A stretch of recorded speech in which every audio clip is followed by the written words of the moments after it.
Hi and welcome.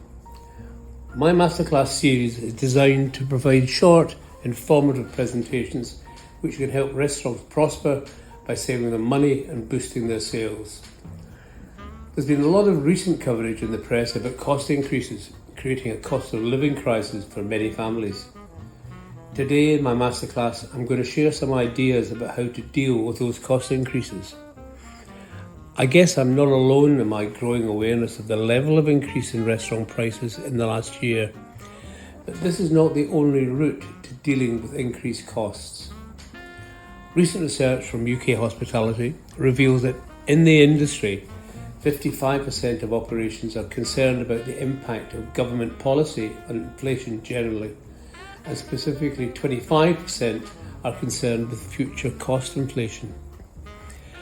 Already, over 81% of operators have recently experienced higher food costs, like chicken up by 47% in the last year, and of course 60% are experiencing higher energy bills.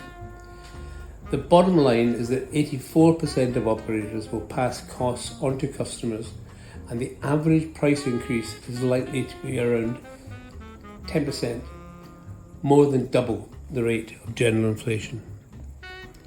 The impact on customers already experiencing the cost of living crisis will be to depress meal volumes further, as there's a correlation between real disposable incomes and demand for catering. With my background in economics as marketing director of Grand Met Steakhouses, I established that the elasticity of demand for catering was 1. Thus, a 1% increase in prices produces a 1% decline in meal volumes if disposable incomes fall. To reduce costs, value engineering is something which many operators are now embarking on. For example, Italian restaurants are mixing pork in with beef in bolognese. Chicken pies are being reformulated to replace the protein with turkey. Vegetables are being applied to many dishes to replace expensive protein. For example, adding potato to fish cakes, brown lentils to beef in lasagna or cottage pie. In my role as hospitality partner for Brighton and Hove City Council, I've discovered that independent restaurants are pretty united in their unwillingness or ability to analyse their menus in detail. The practice of defining the cost of every single dish on their menu is rare. However, such analysis can provide fascinating insights into products with high margins. These can be promoted by temporary targeted price reductions. It also throws up those products which have low margins, which can jeopardise the overall menu profitability and should be culled. Main courses are normally the ones which are the most price sensitive, so turning the focus onto desserts, starters and sides to boost prices when maintaining or reducing the price of main courses is a very sensible option. There's a consensus that price is important, but that value is king.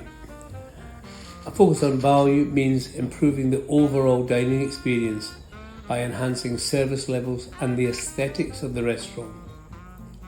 In all my research within independent restaurants, I've found that only a minority of staff are given formal training in their first year, but a focus on this can produce extraordinary dividends.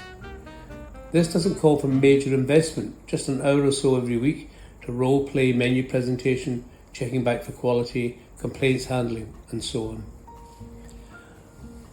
Closer attention to recruitment, too, is called for. The emphasis in recruitment should be to hire people who have got the right attitude and skills to deliver great service.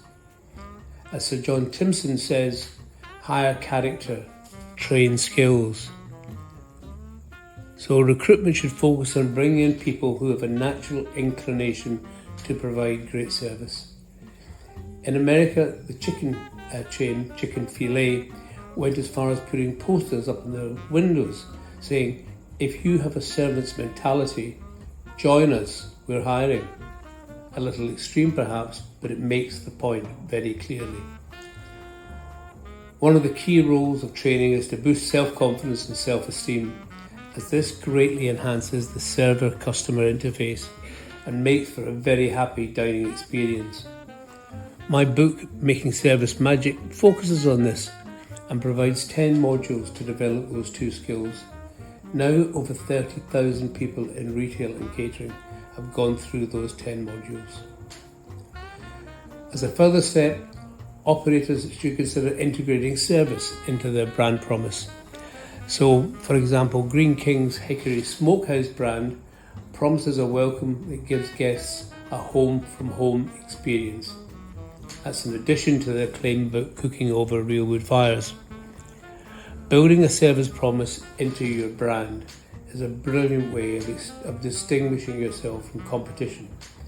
It also promotes a value experience which can help compensate for rising prices. So that's it. There's nothing we can do to avoid rising costs, but there are many things we can do to alleviate their impact, and I hope you found some of the above ideas helpful. If you've got any questions or any points you'd like to raise, please drop me an email and I'll happily respond. Otherwise, thank you for listening, and I look forward to my next masterclass with you. Okay, bye-bye.